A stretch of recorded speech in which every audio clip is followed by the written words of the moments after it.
Hi hello welcome to family tiles. ഞാൻ രൂപേഷ്. അപ്പോൾ നമ്മളുള്ളത് മൈസൂരിൽ നിന്ന് ഗൂഡല്ലൂർക്ക് വരുന്ന റൂട്ടിലാണ്. നമ്മൾ ഗുണ്ടൽപേട്ടിൽ നിന്നാണ് വരുന്നത്. നമ്മൾ ശരിക്കും വയനാട്ടിൽ നിന്നാണ് വരുന്നത്. വയനാട് പോയി നമ്മൾ 900 കണ്ടിയൊക്കെ എക്സ്പ്ലോർ ചെയ്ത് അവിടുത്തെ ഓഫ് റോഡും അതേപോലെ ഗ്ലാസ് ബ്രിഡ്ജും ഒക്കെ കഴിഞ്ഞ് നമ്മൾ ഗുണ്ടൽപേട്ട് വന്ന് ഗുണ്ടൽപേട്ടിലെ സൂര്യകാന്തി പാടങ്ങളും കൃഷിയിടങ്ങളും ഒക്കെ കണ്ട് നമ്മൾ നേരെ ഗുണ്ടൽപേട്ടിൽ നിന്ന് നേരെ ഗൂഡല്ലൂരിലേക്കുള്ള റൂട്ടിലേക്ക് തിരിഞ്ഞ് നമ്മളെ വനമേഖലയിലൂടെ ആണ് യാത്ര ചെയ്യുന്നത്. നമ്മളെ ഗോപാൽസ്വാമി ടെമ്പിൾ നമ്മൾ പ്ലാനിലുണ്ടായിരുന്നു. നമ്മളെ സമയപരിമിതി മൂലം, അതായത് നമ്മൾ 6 മണിക്ക് ശേഷം അങ്ങോട്ട് പോയിട്ട് കാര്യമില്ലാത്തതുകൊണ്ട് നമ്മളത് സ്കിപ്പ് ചെയ്യേണ്ടി വന്നിട്ടുണ്ട്. അപ്പോൾ നമ്മൾ അടുത്തൊരു യാത്രയിൽ അതുകൂടി ഉൾപ്പെടുത്തുന്നതാണ്. നമ്മൾ വളരെ എക്സൈറ്റഡ് ആയിരുന്നു കേട്ടോ. നമ്മളെ പ്ലാനിൽ അത് നമ്മൾ ഉൾപ്പെടുത്തിയത് പെട്ടെന്നാണ്. പക്ഷേ നമുക്കത് അവിടെ എത്തിപ്പെടാൻ പറ്റിയില്ല. നമ്മളിപ്പോൾ ഫോറസ്റ്റിലൂടെയാണ് യാത്ര ചെയ്യുന്നത്. നിങ്ങൾക്ക് കണ്ടാൽ മനസ്സിലാവുന്നുണ്ടാവും. അതിമനോഹരമായ ഫോറസ്റ്റിനും അകത്തുകൂടെയുള്ള ആ ഒരു റൂട്ടിലാണ് നമ്മൾ യാത്ര ചെയ്യുന്നത്. എനിക്ക് ഏറ്റവും കൂടുതൽ പോവാൻ, അല്ലെങ്കിൽ ഒരുപാട് തവണ ഞാൻ പോയിട്ടുള്ള ഒരു റൂട്ടാണിത് കേട്ടോ. അന്ന് നമുക്ക് ചാനലില്ലാത്തതുകൊണ്ട് അതൊന്നും നമുക്ക് വിഷ്വൽ ചെയ്യാൻ പറ്റിയിട്ടുണ്ടായിരുന്നില്ല. ഇതൊക്കെ ശരിക്കും നമ്മളൊരു മെമ്മറി കൂടിയാണ്. നമ്മൾ ഇതിൽ നിന്ന് എന്തെങ്കിലും ഏണിങ്സ് ഉണ്ടാക്കുക എന്നതിലുപരി നമുക്ക് ഒരു മെമ്മറി കൂടിയാണ്. നമ്മളൊരു യാത്ര നടത്തിയതും ആ യാത്രയിൽ നമ്മൾ കണ്ടതും നമ്മളെ കൂടെ ഉണ്ടായിരുന്നതും ഒക്കെ ആയിട്ടുള്ള ഒരുപാട് നിമിഷങ്ങൾ നമുക്ക് പിന്നെയും കാണാൻ പറ്റും എന്നുള്ളത് തന്നെ ഒരു വല്ലാത്ത ഫീലാണ്. ആ ഒരു ഫീല് ആണ് എനിക്ക് ഈ വീഡിയോ എടുക്കുമ്പോഴും, അതേപോലെ നമ്മൾ മുൻപ് ഞാൻ ഇന്ന ആളുകളുടെ കൂടെ, അല്ലെങ്കിൽ ഫ്രണ്ട്സിൻ്റെ കൂടെ, ഫാമിലിയുടെ കൂടെ, കൊളീഗ്സിൻ്റെ കൂടെ ഒക്കെ നമ്മൾ ഈ ഒരു റൂട്ടിൽ പലതരം വണ്ടികളിൽ സഞ്ചരിച്ചിട്ടുണ്ട്. അപ്പോൾ ആ ഒരു യാത്രകളൊക്കെ എൻ്റെ മെമ്മറിയിലേക്ക്, ആ ഒരു മൊമെൻറ്റ്സും കാര്യങ്ങളൊക്കെ എൻ്റെ മെമ്മറിയിലേക്ക് വരുമ്പോൾ, അല്ലെങ്കിൽ ഇവിടെ നിന്നുണ്ടായ ഒരു നിമിഷം, അന്ന് ഞങ്ങൾ യാത്ര ചെയ്തപ്പോൾ ഈ സ്ഥലത്ത് എത്തിയപ്പോഴാണ് അങ്ങനെ ഒരു സംഭവം ഉണ്ടായത്, അല്ലെങ്കിൽ രസകരമായ മറ്റൊരു ഇൻസിഡൻറ്റ് ഉണ്ടായത് ഈ ഒരു സ്ഥലത്ത് നിന്നാണെന്നൊക്കെ നമ്മൾ ഓർക്കുമ്പോൾ കിട്ടുന്ന ആ ഒരു സുഖം, അത് നമ്മൾ ഒക്കെ ആസ്വദിച്ചിട്ടാണ് ഞാൻ ഈ ഒരു റൂട്ടിൽ ഇപ്പോൾ പോയിക്കൊണ്ടിരിക്കുന്നത്. അപ്പോൾ നിങ്ങൾക്കും അങ്ങനെ ഒരുപാട് രസകരമായ, അല്ലെങ്കിൽ ചിലപ്പോൾ നമുക്ക് വേദനാജനകമായ, അല്ലെങ്കിൽ അന്ന് ഉണ്ടായിരുന്ന ഫ്രണ്ട്സൊക്കെ ഇപ്പോൾ പല വഴിക്കായിട്ടുണ്ടാവും. അപ്പോൾ അതൊക്കെ ഓർക്കുമ്പോൾ കിട്ടുന്ന ഒരു സുഖം ഉണ്ടല്ലോ, അത് വല്ലാത്തൊരു ഫീലാണ്. അപ്പോൾ ആ ഒരു ഫീലോട് കൂടിയാണ് ഞാൻ ഈ ഒരു റൂട്ടിൽ യാത്ര ചെയ്യുന്നത്. ഞാൻ ഡ്രൈവ് ചെയ്തിട്ടും, നമ്മൾ ടൂറിസ്റ്റ് ബസ്സുകളിലായാലും പല രീതിയിൽ നമ്മൾ ഈ ഒരു റൂട്ടിൽ സഞ്ചരിച്ചിട്ടുണ്ട്. ബൈക്കിൽ മാത്രം നമ്മൾ റൈഡ് ഇതിൽ ചെയ്തിട്ടില്ല. അപ്പോൾ അങ്ങനെയുള്ളൊരു റൂട്ടിലൂടെ പോകുമ്പോൾ അത്രയും നൊസ്റ്റാൾജിക് ആയിട്ടുള്ള കുറേ മെമ്മറീസ് നമ്മളെ മനസ്സിലേക്ക് ഓടിയെത്തും അല്ലേ. അപ്പോൾ അത്തരം ഒരു റൂട്ടിൽ നമ്മൾ വീണ്ടും പോകുമ്പോൾ നമുക്കത് ചിത്രീകരിക്കാൻ കഴിയുന്നുണ്ട്. അത് ചിത്രീകരിക്കുമ്പോൾ കിട്ടുന്ന ആ ഒരു മൊമെൻറ്റ്സ്, അത് നമുക്ക് പിന്നെയും കാണാൻ പറ്റുമല്ലോ എന്ന് ആലോചിക്കുമ്പോൾ കിട്ടുന്ന ആ ഒരു ഫീല്, അതൊക്കെ വേറിട്ട ഒരു അനുഭവം തന്നെയാണ്. അപ്പോൾ എന്തായാലും ഈ ഒരു റൂട്ടിൽ ഈ ഈവനിങ് സമയത്ത് വന്നതുകൊണ്ട് നമുക്ക് ഒരുപാട് മൃഗങ്ങളെ കാണാൻ പറ്റും എന്നൊരു പ്രതീക്ഷ നമുക്കുണ്ട്. ആ ഒരു പ്രതീക്ഷയോട് കൂടിയിട്ടാണ് നമ്മൾ ഡ്രൈവ് ചെയ്യുന്നത്. പിന്നെ ഈ ഒരു റൂട്ടിൽ നമുക്ക് പെട്ടെന്ന് പോകാൻ പറ്റില്ല, കാരണം ഇതിൻ്റെ ഇടയ്ക്കിടയ്ക്ക് ഹമ്പുകളുണ്ട്. അതേപോലെ തന്നെ നമ്മളിവിടെ ഈ ഒരു റൂട്ടിൽ യാത്ര ചെയ്യുമ്പോൾ നമ്മളാണെങ്കിലും സ്പീഡിൽ പോവില്ല, കാരണം നമുക്കൊരു എന്തെങ്കിലും ഒരു മൃഗത്തിനെ കാണാൻ പറ്റും എന്നുള്ളൊരു ഇതിലായിരിക്കുമല്ലോ നമ്മളിതിൽ പോരുന്നത്. അപ്പോൾ ഇവിടെ ഒരു ഇതൊക്കെ ഉണ്ട് കേട്ടോ. ഇവിടെ ഒരു സഫാരി സംഭവമൊക്കെ ഉണ്ട്. ഈ ഒരു ഭാഗത്തായിട്ട് നമുക്ക് വന്നു കഴിഞ്ഞാൽ ഇവിടെ സ്റ്റേ ചെയ്യാനുള്ള ഓപ്ഷൻസും കാര്യങ്ങളൊക്കെ ഉണ്ട് കേട്ടോ. അതൊക്കെ നിങ്ങൾക്ക് ഈ ഒരു റൂട്ടിൽ പോകുന്നവർക്ക് അറിയുണ്ടാവും. ഞങ്ങളിവിടെ ഏതായാലും നിർത്തിയിട്ടൊന്നുമില്ല, കാരണം ഈ ഒരു ഈവനിങ് സമയത്ത് നമ്മളവിടെ നിർത്തിയതുകൊണ്ട് നമുക്ക് പ്രത്യേകിച്ച് കാര്യങ്ങളൊന്നുമില്ല. ഈ ഒരു സമയത്ത് സഫാരിയും കാര്യങ്ങളൊന്നുമില്ല. ഇപ്പോൾ അവർ കാട്ടിലൂടെ പോകാനുള്ള ഒരു ബസ്സും ഒക്കെ സംഭവമൊക്കെ ഇറക്കിയിട്ടുണ്ട് തോന്നുന്നു. അതേപോലെ കുറച്ച് മോഡേൺ ആയിട്ടുള്ള കുറച്ച് വണ്ടികളും കാര്യങ്ങളൊക്കെ ഇറക്കിയിട്ടുണ്ട്. പണ്ട് ജീപ്പ് ഒക്കെ ആയിരുന്നു കേട്ടോ. ഇപ്പോൾ കുറച്ചുകൂടി സെറ്റപ്പ് ആയിട്ടുണ്ട്. അപ്പോൾ ആ ഒരു വനമേഖല ബന്ദിപ്പൂർ അതൊക്കെ കഴിഞ്ഞ് നമ്മൾ പിന്നെയും മുന്നോട്ട് പോയിക്കൊണ്ടിരിക്കുകയാണ്. എന്ത് രസമാണല്ലേ ആ ഒരു കാടിന് നടുവിലൂടെ നീണ്ടു കിടക്കുന്ന ആ റോട്ടിലൂടെ നമ്മളിങ്ങനെ പോകുന്നത്. ചുറ്റും മൃഗങ്ങൾ, അപ്പുറത്തും ഇപ്പുറത്തൊക്കെ മൃഗങ്ങളുണ്ട് എന്നൊക്കെ ഓർക്കുമ്പോൾ, അല്ലെങ്കിൽ ആനകൾ, ടൈഗർ, എല്ലാം കരിമ്പുലി, ടൈഗറോ ഒക്കെ ഉണ്ടെന്നാണ് നമുക്ക് പല വീഡിയോസിലൊക്കെ നമ്മൾ കണ്ടിട്ടുണ്ടാവും. അപ്പോൾ ഇവിടെ എന്തോ ഒരു മൃഗം എന്തോ ഉണ്ടെന്ന് വിചാരിച്ചിട്ടാണ് നമ്മളിവിടെ നിർത്തിയത്. പ്രത്യേകിച്ചൊന്നും കാണാനില്ല. ആളവിടെ എന്തോ ആവശ്യത്തിന് നിർത്തിയാതാണ് തോന്നുന്നത്. അപ്പോൾ ഇതുപോലെ വണ്ടികൾ നിർത്തുന്ന സ്ഥലം നമ്മൾ കാണുമ്പോഴേ, നമ്മൾ ഈ കാടിനുള്ളിലൂടെ പോകുമ്പോൾ, നമ്മൾ നോർമൽ റോഡിലൂടെ പോകുന്ന പോലെ പെട്ടെന്ന് ഏതെങ്കിലും ഒരു വണ്ടി നിർത്തിയത് കാണുമ്പോൾ ഓവർടേക്ക് ചെയ്ത് പോവാതെ, ആ വണ്ടി അവിടെ നിർത്തിയതിന് എന്തെങ്കിലും ഒരു റീസൺ ഉണ്ടാവും. നമ്മൾ ഒരു മൃഗത്തെ കണ്ടു എന്നുള്ളതല്ല, ചിലപ്പോൾ മുന്നിലൊരു മൃഗം ഉണ്ടായിട്ടായിരിക്കാം ചിലപ്പോൾ അവിടെ നിർത്തിയിട്ടുണ്ടാവുക. അപ്പോൾ നമ്മൾ ഓവർടേക്ക് ചെയ്യുമ്പോൾ നമ്മൾ പെട്ടെന്ന് കാണില്ല. ആ മൃഗത്തിനെ തട്ടിയേ എന്തെങ്കിലും ചെയ്ത് കഴിഞ്ഞാൽ വലിയ സംഭവമാണ്, അത് ഇഷ്യൂസാണ്. അപ്പോൾ എന്തായാലും വളരെ കെയർ ചെയ്ത് വണ്ടി ഓടിക്കേണ്ട ഒരു റൂട്ടാണ് ഫോറസ്റ്റിലൂടെ പോകുന്ന റോഡുകൾ എപ്പോഴും. അത് വളരെയധികം ശ്രദ്ധിക്കണം, കാരണം നമ്മൾ സ്പീഡ് ബ്രേക്കേഴ്സൊക്കെ ഹംപ്സും കാര്യങ്ങളൊക്കെ ഉണ്ടെങ്കിൽ പോലും നമ്മളുടെ ഒരു കൺട്രോൾ എപ്പോഴും ഉണ്ടാവണം. കാരണം നമ്മൾ മുന്നിലേക്ക് ആരാണ് എന്താണ് എപ്പോഴാണ് വരിക നമുക്ക് പറയാൻ പറ്റില്ല. അത് ഈവൻ നമ്മൾ നോർമൽ അല്ലാത്ത ഫോറസ്റ്റ് റൂട്ട് അല്ലാത്ത റോഡുകളിൽ പോവുകയാണെങ്കിൽ പോലും നമ്മൾ ആ ഒരു കെയർ ചെയ്യണം. പക്ഷേ ഇവിടെ മനുഷ്യനേക്കാൾ വില മൃഗങ്ങൾക്കാണെന്ന് നിങ്ങൾക്ക് എല്ലാവർക്കും അറിയാമല്ലോ. അപ്പോൾ അതിൻ്റെ മനുഷ്യന് കൊടുക്കുന്ന വിലയേക്കാൾ കുറച്ചുകൂടെ വില മൃഗങ്ങൾക്ക് കൊടുക്കേണ്ടതായിട്ടുണ്ടാവും. എന്താണ് ആ ഒരു പിന്നെ അസ്തമയത്തിൻ്റെ ആ ഒരു ചാരുത നോക്കി, എന്താണ് സ്കൈയിൽ കാണുന്ന ആ ഒരു ഫോറസ്റ്റിലേക്ക്. ഇപ്പോൾ നമ്മൾ ഇവിടുന്ന് നോക്കുമ്പോൾ ഫോറസ്റ്റിൽ തന്നെ സൂര്യൻ പോയി അങ്ങോട്ട് അവസാനിക്കുകയാണെന്നുള്ള രീതിയിലാണ് നമുക്ക് തോന്നുക. അതിൻ്റെ ആ ഒരു ചുവന്ന കളറാണ് കേട്ടോ. നിങ്ങൾക്കത് വിഷ്വലൈസ് ചെയ്യാൻ എത്ര പറ്റുന്നുണ്ടെന്ന് എനിക്കറിയില്ല. നമ്മൾ വീഡിയോയിൽ കാണുമ്പോൾ എത്രത്തോളം നിങ്ങൾക്കത് മനസ്സിലാവുന്നുണ്ടെന്ന് എനിക്കറിയില്ല. പക്ഷെ ഭയങ്കര ബ്യൂട്ടിഫുള്ളാണ്. ആ താഴത്തുള്ള പച്ചപ്പും അതേപോലെ മുകളിലെ ആകാശത്തിൻ്റെ ആ വൈറ്റും അതിൻ്റെ ഇടയിൽ കാണുന്ന ആ ഒരു സ്വർണ്ണ നിറം, അതേപോലെ ഒരു ചുവപ്പ് കളർന്നിട്ടുള്ള ഒരു സ്വർണ്ണ നിറത്തിൻ്റെ ഒരു ബ്യൂട്ടിയൊക്കെ എന്ത് മനോഹരമായ കാഴ്ചയാണെന്നറിയോ. ഈ ഒരു കാഴ്ചയിൽ ഞങ്ങളിങ്ങനെ ആസ്വദിച്ചാൽ മതി മറന്ന് യാത്ര ചെയ്തുകൊണ്ടിരിക്കുകയാണ് കേട്ടോ. ഇത്രയും യാത്ര ഇങ്ങനെ ഞാൻ സന്തോഷിച്ച ഒരു യാത്ര ഇപ്പോൾ അടുത്തൊന്നും ഞാൻ പോയിട്ടില്ല എന്നുള്ളത് സത്യമാണ്.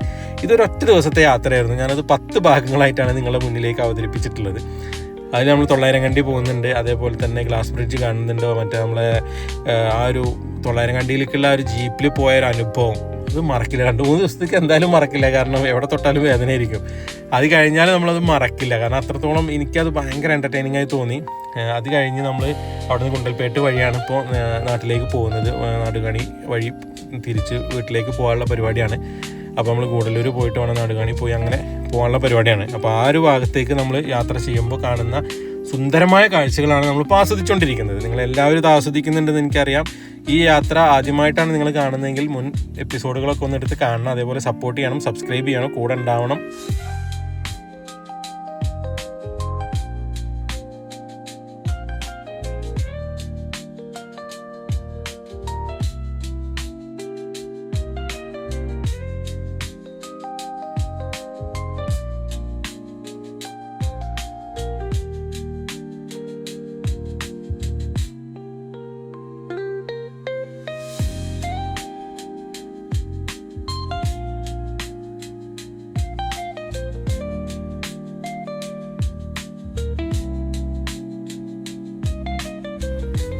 ഇവിടെ ഞങ്ങൾ ഈ വണ്ടിയിലെ പയർ ഇങ്ങനെ ഓപ്പണായി കൊണ്ടുവന്ന് കണ്ടപ്പോഴേ മൃഗങ്ങൾ എടുക്കില്ല എന്നൊക്കെ ചോദിച്ചു. ശരിക്കും ആന പയർ തിന്നില്ല.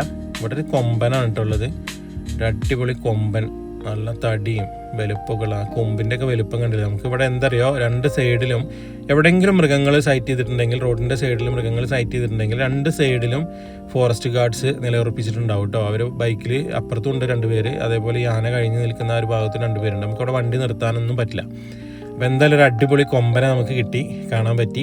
അതൊരു വല്ലാത്ത ഭാഗ്യം തന്നെ ആയിരുന്നു കേട്ടോ. എന്തായാലും നമുക്ക് ഇങ്ങനെ ഒരു സൈറ്റിംഗ് കിട്ടുമെന്ന് ഞാനും പ്രതീക്ഷിച്ചില്ല.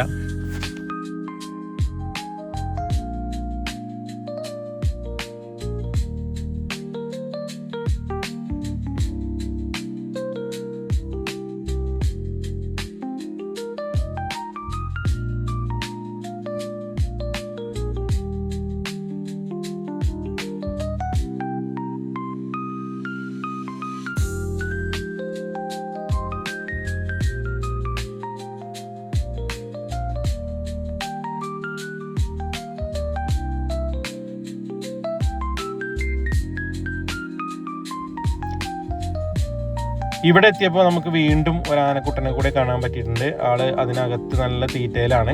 അപ്പോൾ നമ്മൾ വീണ്ടും ആനകളെ ഒരുപാട് കണ്ടിട്ടു. ഈ ഒരു യാത്രയിൽ നമുക്ക് ആനകളെ ഒരുപാട് കാണാൻ പറ്റി, പിന്നെ മാനുകളെ കാണാൻ പറ്റി. മറ്റു മൃഗങ്ങളൊന്നും കാണാൻ പറ്റില്ല. സാധാരണ ഇതിൽ പോകുമ്പോൾ കാട്ടുപോത്തിനൊക്കെ കാണാറുണ്ട്, പക്ഷെ അതിനെ കാണാൻ കിട്ടിയില്ല.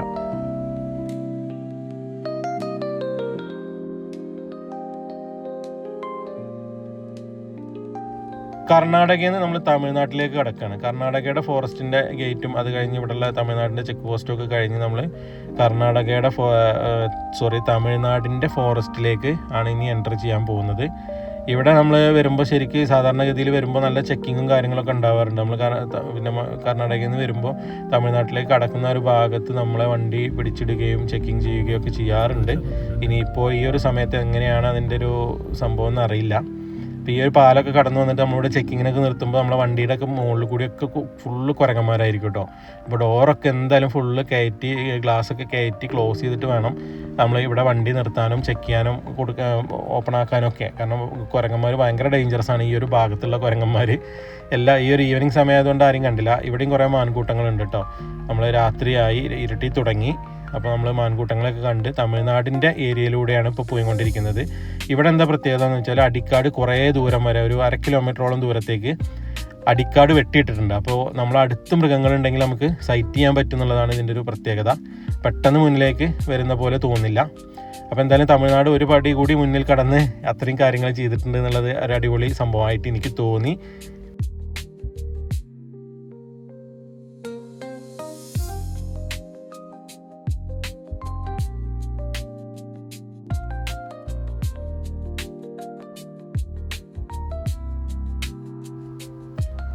ഇവിടെ ഒരു കൊമ്പൻ, ഒരു മാനുണ്ട് കേട്ടോ. കൊമ്പനല്ല, കൊമ്പൻ ആനയല്ല, മാൻ ഉണ്ടായിരുന്നു. പിന്നെ ഇവിടെ കുറച്ചുകൂടി മുന്നോട്ട് പോയപ്പോൾ നമുക്ക് മഴ അങ്ങനെ ചെറുതായിട്ട് ചാറാൻ തുടങ്ങി, മഴ കിട്ടി തുടങ്ങി. അപ്പോൾ മഴയത്താണ് പിന്നീടുള്ള യാത്ര. മഴയും ഇരുട്ടും ആയതുകൊണ്ട് പിന്നെ ഇനി മൃഗങ്ങളെയൊന്നും കിട്ടില്ല എന്നുള്ളത് എന്തായാലും ഉറപ്പാണ്.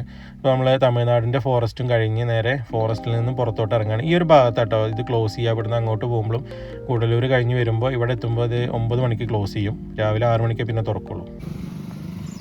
ഒന്ന് പുറത്തേക്ക് ഇറങ്ങിക്കൂടെ?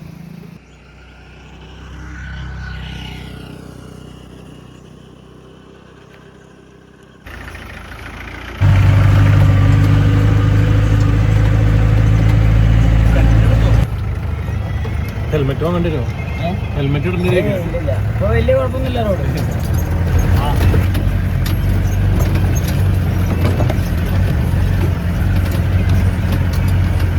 ഇതെന്താ